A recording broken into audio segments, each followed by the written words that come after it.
கர்த்தர் நாமத்திற்கு மகிமை உண்டாவதாக. இந்த நல்ல நாளின் காலை வேளையிலே சந்திப்பதற்காக கர்த்தருக்கு நான் நன்றி செலுத்துகிறேன். தினமொரு லோக வார்த்தையில் ஆண்டவர் கொடுத்திருக்கிற அந்த வசனம் அப்போஸ்தலர் நடபடிகள் புஸ்தகத்தில் 3வது அதிகாரம் 6வது வசனம். அப்போது பேதுரு, வெள்ளியும் பொன்னும் என்னிடத்தில் இல்லை, என்னிடத்தில் உள்ளதை உனக்கு தருகிறேன், நசரேயனாகிய இயேசு நாமத்தினால் எழுந்து நட என்று சொல்லி வலதுகை நான் அவனை பிடித்து தூக்கிவிட்டான் என்று பார்க்கிறோம். இந்த இடத்துல ஒரு நிகழ்ச்சி நடக்கிறது. பேதுரு யோவானும் தேவாலயத்திற்கு போய் கொண்டிருக்கிறார்கள்.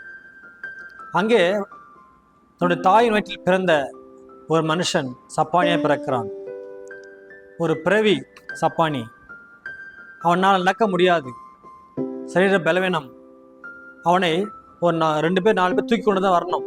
அவன் தூக்கி கொண்டு வந்து அலங்கார வாசல் சொல்லப்படுகிற அந்த இடத்துல வைக்கிறார்கள். அவன் அனுதினமும் அந்த தேவாலயத்துக்கு போகிற ஒரு இடத்துல தர்மம் கேட்டு கொண்டிருப்பான், பிச்சை கொண்டு கொண்டிருப்பான். அப்படிதான் இந்த பேதுரு யோவானும் அந்த தேவாலயத்துக்கு வருகிறார்கள். இவ்வளத்திலே நம்ம கேட்டால் எதாவது கிடைக்கும் என்று அவளை பார்த்து கேட்பதற்காக அவன் பார்க்கிறான். அப்போது பேதுரு அவனை பார்த்து, எங்களை உற்றுப்பார், எங்களை நோக்கி பார் என்று சொல்லும்போது அவன் நோக்கி பார்க்கிறான். இடத்துல ஏதாவது கிடைக்கும், தர்மம் ஏதாவது தருவார்கள் என்று அவன் நினைக்கும் பொழுது பேதுரு சொல்றாரு, வெள்ளி பொண்ணும் இடத்தில் இல்லை, நீ என்ன நினைக்கிறாயோ, நான் ஏதாவது பணம் கொடுப்பேன், வெள்ளி பொண்ணும் கொடுப்பேன் நினைக்கிறாயோ, அது இடத்தில் இல்லை, இடத்தில் உள்ளதை உனக்கு தருகிறேன். அவனத்தில் என்ன இருந்தது? ஆண்டவர் இயேசு கிறிஸ்துவினுடைய வல்லமை, சுகமளிக்கிற ஒரு வல்லமை இந்த பேதுருவில் இருக்கிறது, இந்த யோவானத்தில் இருக்கிறது.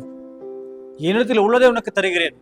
அங்கே வெள்ளி பொண்ணுமா என்னிடத்தில் இல்லை, காசு பணம் இல்லை, எப்பயும் அழியாத ஒரு வல்லமை, அது நான் உனக்கு தருகிறேன் என்று சொல்லி அவனுடைய வலதுகையை பிடித்து தூக்கிவிட்டான். வெள்ளி பொண்ணு என்கிட்ட இல்லை, நீ நினைக்கிறது என்கிட்ட இல்லை, ஆனாலும் அதற்கு மேலான ஒரு வல்லமை, சுகமளிக்கிற ஒரு வல்லமை, விசாசை துரத்தக்கூடிய ஒரு வல்லமை, சுகத்தை எல்லாம் எடுக்கக்கூடிய ஒரு வல்லமை, பலன் எடுத்துக்கொள்கிற ஒரு வல்லமை. இவன் பார்த்தீங்கன்னா பிறவியிலே சப்பானே இருக்கிறான். பிறவி கூடர்கள், பிறவி ஊமையர்கள், பிறவி சப்பானியெல்லாம் நடக்கிறது அவன் சுகமளிக்க முடியாது. பாதியில வந்தால் சுகமளிக்க முடியும். ஆனால் இவன் பிறவி சப்பானியா இருக்கிறான், அவனால் நடக்க முடியாது.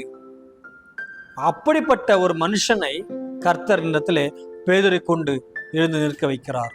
அவன் வலதுகை பிடித்து தூக்கி விட்டான். அப்போது அவன் கால்களும் கரடுகளும் பலன் கொண்டது. அவன் கையை பிடித்து அவன் தூக்கி விட்டான், அவ்வளவுதான்.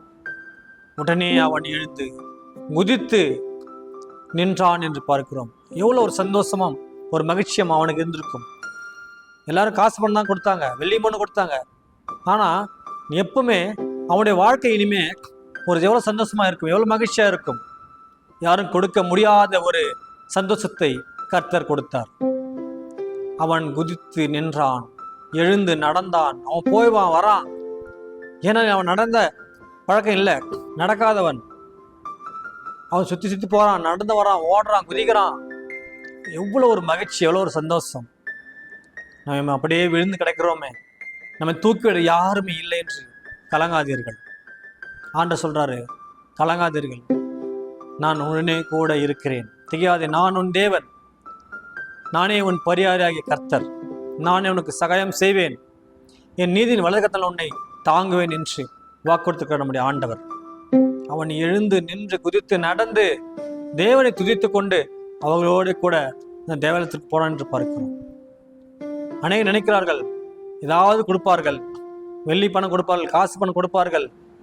உங்களுடைய வாழ்க்கைக்கு நீங்கள் கடைசி வரைக்கும் நீங்கள் அனுபவிக்கக்கூடிய அந்த சந்தோஷம், மகிழ்ச்சியும் கர்த்தர் கொடுக்க வல்லமை உள்ளவராக இருக்கிறார். அது பணத்தினாலேயோ காசுனாலேயோ மற்ற எல்லா செல்வத்தினாலேயோ பொருளினாலேயோ வருவதில்லை. அது நிலையற்றது. கொஞ்ச நாள்ல அதெல்லாம் உடைந்து போய்விடும், காணாமல் போய்விடும். அது விளைவு இல்லாதது. அது ஆனால் விலை மதிப்பற்ற ஒன்று. யாரும் கொடுக்கக்கூடாத ஒரு சந்தோஷம், யாரும் கொடுக்கக்கூடாத ஒரு மகிழ்ச்சி, அது நம்முடைய ஆண்டவத்தில் இருக்கிறது. அது இந்த பேதுருவில் இருந்தது. ஆண்டவத்தில் வந்த எல்லாருடைய பிள்ளைகளையும் பார்க்கலாம். அவர் திமிரனை பார்த்து சொல்றார் இயேசு கிறிஸ்து, நீ உன் படுக்கை எடுத்துக்கொண்டு நட. அவன் நடக்க முடியாதபடி இருந்தான். அவன் 4 பேர் தூக்கி கொண்டு வராங்க. உன் பாவம் மன்னிக்கப்பட்டது, உன் படுக்கை எடுத்துக்கொண்டு நட என்று சொன்ன அந்த ஒரு வார்த்தையிலே அவன் எழுந்து தன் படுக்கை எடுத்துக்கொண்டு நடந்தான். அவ்வளவுதான். ஆணுடைய வல்லமை அதுதான். யாரும் கொடுக்க முடியாத ஒரு வல்லமை, அதிசயத்தை, அற்புதத்தையும் கர்த்தர் நமக்கு கொடுத்திருக்கிறார். இப்போது இம்மையிலே இந்த கொஞ்ச நேரத்துல, சில நாட்கள்ல, சில நேரங்களில் கிடைக்கிற அந்த வல்லமை, அந்த சந்தோஷம், மகிழ்ச்சி அல்ல. இது எப்போதுமே நித்தியமாய் அழியக்கூடாத, நித்தியமாய் கிடைக்கக்கூடாத, யாருக்கும் கிடைக்காத ஒரு வல்லமை, ஒரு சந்தோஷத்தை, மகிழ்ச்சியும் பலனையும் கர்த்தர் நம்ம கொடுத்திருக்கிறார். பலவன் நேரங்களிலே அவர் பலன் கொடுத்து தூக்கி விடுகிறவர். சத்தத்தை கொடுத்து அவர் நம்மளை தூக்கி நிறுத்து ஒரு வல்லமையுள்ளவராக இருக்கிறார். நீங்க இன்னைக்கு பலவனமாக இருக்கலாம், வியாதி சொல்ல இருக்கலாம், அல்லது சோர்ந்து போயிருக்கலாம். கடன் பிரச்சனைகளை நீங்கள் சோர்ந்து போயிருக்கலாம். பணத்தேவை நிறைய இருக்கிறதே, நம்ம வழி செய்ய யாருக்காக நினைக்கலாம். என்னை தூக்கி விடுவதற்கு ஒருவர் இல்லை என்று நினைக்காதீர்கள். வலதுகையை பிடித்து பயப்படாதே, உனக்கு துணை நிற்கிறேன் என்று நம்முடைய ஆண்டவர் வாக்கு கொடுத்திருக்கிறார். பயப்படாதே. வலதுகையை பிடித்து தூக்கிவிடுற ஒரு கர்த்தர். அவன் அப்படிதான் வலதுகையை பிடித்து தூக்கி விட்டான். அவன் எழுந்தான், நடந்தான், குதித்தான், ஓடினான். இன்றைக்கு கூட அப்படிதான் ஒரு வல்லமை கர்த்தர் உங்களுக்கு கொடுக்க போகிறார். பல நேரங்களில் நீ படுத்துக்கொள்ள இருக்கிறீர்களா, சோர்ந்து இருக்கிறீர்களா, கர்த்தர் உங்களை தூக்கி விட போகிறார். இன்றைக்கு கர்த்தர் அப்படிப்பட்ட ஒரு அதிசயத்தையும் அற்புதத்தையும் உங்கள் வாழ்நிலை செய்ய போகிறார். ஆண்டவரே, நான் பலவீனமாக இருக்கிறேன். இது என்னுடைய தாயிலிருந்து நம்ம கர்ப்பத்தில் பிறக்கும் போதே நான் இப்படியே இருந்தேன். எனக்கு பதில் சொல்ல யாரும் இல்லை, எனக்கு வழி சொல்ல யாரும் இல்லை என்று நினைக்காதீர்கள். கர்த்தர் ஒருவர் இருக்கிறார். வலதுகையை பிடித்து தூக்கிவிடுகிற ஒரு கர்த்தர். பயப்படாதே, நான் உனக்கு துணை நிற்கிறேன். உன் வளர்த்த இடப்படுத்தலும் நான் கூடவே இருப்பேன். உனக்கு முன்னே போய் உன்னை செவையாக்குவேன். ஆண்டவர் எப்பவுமே நம்மோடு இருக்கிற ஒரு ஆண்டவர். விசுவாசோடு இருங்க. கர்த்தர் தாமே நிச்சயமாக உங்கள் வலதுகையை பிடித்து தூக்கிட வல்லமையுள்ளவராக இருக்கிறார். உங்களுடைய பலவீனங்கள், சோறு, அசதி எல்லாவற்றையும் நீக்கி ஒரு சந்தோஷம், சமாதான, மகிழ்ச்சியும், அது பரிபூர்ணமான மகிழ்ச்சியும், பரிபூர்ண ஒரு விடுதலை கர்த்தர் கொடுப்பார். விசுவாசோடு இருக்கலாமா? நம்ம ஜெபிக்கலாமா? அன்பின் பிரச தகப்பனே, வலகை பிடித்து தூக்கிடுகிற ஒரு வல்லமையில் தேவனாக இருக்கிற அப்பா, நன்றி அப்பா. வெள்ளி பொன்னிடத்தில் இல்லை, என் தொழிலை உனக்கு தருகிறேன். இயேசு நாமத்தினாலே, நஸ்ரே இயேசு நாமத்தில் எழுது நட என்று சொல்லி ஆண்டவரே அந்த சப்பானியை தூக்கி விட்டுரு, எங்களையும் தூக்கிவிட்டு போகிற கிருபைக்காக நன்றி அப்பா. இதை கேட்டுக்கொண்ட ஒவ்வொரு பிள்ளைகளையும் நீ பேவராக தொட்டு ஆசீர்வதிங்க, பலப்படுத்தும். ஆமேன். கர்த்தர் நிச்சயம் இப்படிப்பட்ட ஒரு அதிசய தற்பத்தை உங்கள் வாழ்நாளே செய்ய போகிறார். வல்லகை பிடித்து தூக்கிவிட ஒரு வல்லமையாக இருக்கிறார்.